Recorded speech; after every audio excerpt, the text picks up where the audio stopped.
नमस्कार मंडळी, नमस्कार नमस्कार नमस्कार नमस्कार मंडळी, नमस्कार मंडळी, नमस्कार नमस्कार नमस्कार. परत एकदा नवीन विषयाचा नवीन व्हिडिओ घेऊन तुमच्या समोर हजर. आवर्जून तुमच्यासाठी आणला, माझ्या बंधू भगिनीसाठी आणलाय. आजचा विषय पण चांगला आहे. काय आहे ना, आता 2 महिने झाले दिवाळी होऊन. दिवाळीत माणसाला थंडी वाजायला लागती, थंडी जाणवायला लागती. तुमच्याकडे थंडी जाणून राहिली का? जाणवती? आमच्याकडे जाणून राहिली नाही. हिवाळा आहे का, पावसाळा आहे का, उन्हाळा आहे, कोणताच ऋतू समजायला पर्याय उरला नाही.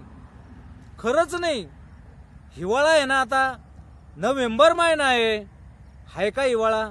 हाय का येऊ? जाणवतंय का कधी तुम्हाला? शेकोटीजवळ कधी बसले का? दिसतात का गल्लीत बोळ्यात कुठंतरी शेकोट्या जाळ करून बसेल मंडळी दिसती? व्हॅल्यूच नाही. थंडीला व्हॅल्यूच नाही राहिलं. जर थंडीलाच व्हॅल्यू नाही, जाळाला त्या शेकायलाच कोणतं व्हॅल्यू राहणार आहे? कोणतंच व्हॅल्यू नाही त्या शेकायला बी. कारण निसर्ग आहे, त्याच्या जसं मनात येईन तशा गोष्टी चालू आहे निसर्गाच्या. काय करणार आहे? त्याचा दोष नाही. स्पेशल एकट्या निसर्गाचा दोष नाही. त्याचा समतोल बिघडून टाकायसाठी, त्याची रीतच, त्याच्या रीतीची वाट लावायसाठी आम्ही जिम्मेदार आहे. माणूस आम्ही जिम्मेदार आहे. कसे जिम्मेदार आहे तुम्हाला माहिती आहे की माणसानं निसर्गाचा समतोल कशा प्रकारचा जातीनं ढसळायचा प्रयत्न करेल. बरोबर आहे ना? हिवच वाजना, थंडीच वाजना. भर उन्हाळ्यात पाऊस पडू राहिलाय, पावसाळ्यात तर पाऊस धो बरसू राहिलाय, आणि या हिवाळ्यात बी पाऊस पडू राहिला आणि गरमट वाटू राहिले. थंडीचं पता नाही. बरोबर ना? ज्या खरं सांगायचं झालं, ज्या दुकाना लागी उलनचे कपडे घ्यायसाठी भीड लागायची, रांगा लागायच्या. आता उलनचे कपडे, स्वेटर झालं, टोप्या झाल्या, काय काय बाबा, रगा, ब्लँकेटा, अमुक तमुक, लय उलनचे कपडे. मस्त चांदी व्हायची, चांदी दुकानदारायची. जितकी थंडी सुटली, त्याला तसा भाव यायचा. भाव उभ्याने फेकायचे कपडे. 2000, 5000, 3000. आता त्याची चांदी जर शीक नमली, पण तसं मी त्याच्या धंद्या बाबतीत नाही बोलणार, कारण पोटाचा धंदा आहे, करावंच लागणार आहे. जे फेरीवाले होते ना, त्या फेरीवाल्या बिचाऱ्याचं बी नुकसान झालेलं आहे, भरपूर नुकसान झालंय. हिवाळा कमी झाला, ते लोक आहे ना गावोगाव, खेड्यापाड्याकडली गोष्ट आहे, गावोगाव स्वेटर, टोप्या, रग, ब्लँकेट, अजून काही जर असलं ना ते उधारीवर द्यायचे, उधारीवर. आणि म्हणायचे आम्ही होळीवर घेऊ. आणि खरंच होळीवर ते यायचे आणि पैसे घेऊन जायचे आणि उधार वाटायचे. त्याच्या उधारीच्या दुकानाकडे कोणी जायला तयार नाही. दुकानं लावून राहिले बिचारे. ते खेड्यागावात दुकानं लावतात की बा उधारे, जा घेऊन, होळीवर द्या. होळी झाल्यावर महिन्यान द्या. आपला पाडवा असतो ना, पाडवा, ते पाडवा झाल्यावर द्या बाबा. कोणी घ्यायला तयार नाही. धंदे कमी झाले, धंद्याला व्हॅल्यू राहिला नाही, उलांच्या कपड्याचं महत्व राहिलं नाही. आमच्या बाया आहे ना, बाया घरामध्ये मस्त स्वेटर विणत बसत होत्या. टीव्ही पाहणं चालली, मस्त स्वेटर विणणं चाललाय. आता स्वेटर विणायचं कामच, मी म्हणतो ते कामच बंद पडणार आहे. स्वेटर कसं विणत असतात ह्या बाया विसरून जाणार आहे. कारण दिवसेंदिवस काळ बदलत चाललाय, निसर्ग बदलत चाललाय, सगळ्या गोष्टी बदलत चालल्यात.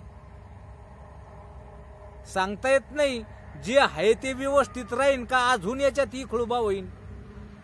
होऊ शकतोय. निसर्ग जर बदलला, आता तर आपल्याला पाहायला भेटू राहिलं की कसं कसं घडून राहिलंय आणि कसं कसं काय होऊ राहिले, बरोबर ना? जर का काही प्रॉब्लेम तयार झाला अजून शिल्लकचा, तर माणसाला जगणं बी मुश्किल होणार आहे.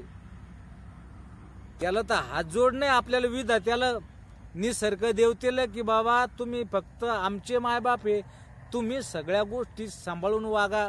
अन्याय कोण्याच जीवजंतूवर कोण्याच प्राणीमात्रावर करू नका. या माणसानं जेवढी काही ठोकली ना निसर्गाची, त्याला राग येणं साहजिक आहे.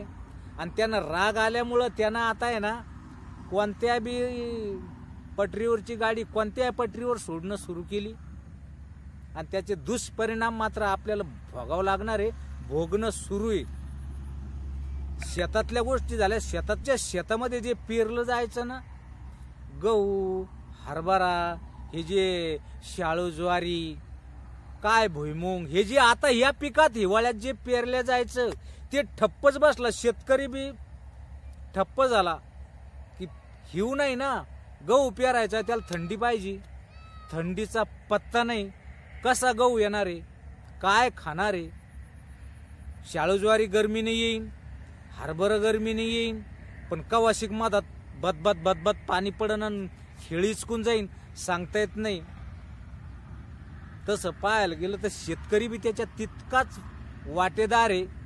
वाट लावायसाठी यानं बंदे मोठमोठाले 16-16चे बांध काढून टाकले आणि बांध ठेवले नाही. आणि बांधावरचे झाडं तर जसं काय त्याला डसते शेतकऱ्याला, त्यानं झाडच ठेवलं नाही आणि झाड राहिलं नाही, म्हणून निसर्गाचा समतोल बिघडणार आहे, अजून बिघडणार आहे. लय वाईट परिस्थिती तयार होणार आहे. आणि खरंच एक दिवस सांगतो तुम्हाला, माणसं खरंच मरणार आहे, मेल्याशिवाय राहणार नाही. चला जाऊ दे, तो आजचा विषयच नव्हता आपला. आजचा विषय फक्त एवढा आहे की गरीब दुबळ्या त्या विक्रेत्यावर मोठा डोंगर कोसळला, पोट कसं भरावं याची चिंता लागली. कसं पोट भरणार आहे? माल लोकांकडून भरलेला आहे, उधारीवर हो, नगदीवर हो, त्याने कोण्या तरी प्रकारच्या कशा तरी प्रकारचा उपयोग करून माल भरला. आणि तो जो माल भरलाय तो विकल्या जाऊन नाही राहिला. तर त्याच्या बाबतीत मित्रांनो फक्त एवढं सांगा, तुम्हाला हा व्हिडिओ कसा वाटलाय, त्याचं नाही चालू राहिलं तर त्याला आता आपला नाविलाज आहे, निसर्गाचा बी नाविलाज आहे. म्हणून फक्त एक गोष्ट तुम्हाला सांगू राहिलो, जर तुम्हाला आवडला असेल तर मात्र मला लाईक करा, कमेंट करा, मित्राला शेअर करा आणि सबस्क्राईब करायला विसरू नका. चला मित्रांनो, काय हरकत नाही, भेटूया दुसऱ्या व्हिडिओत. तोपर्यंत धन्यवाद.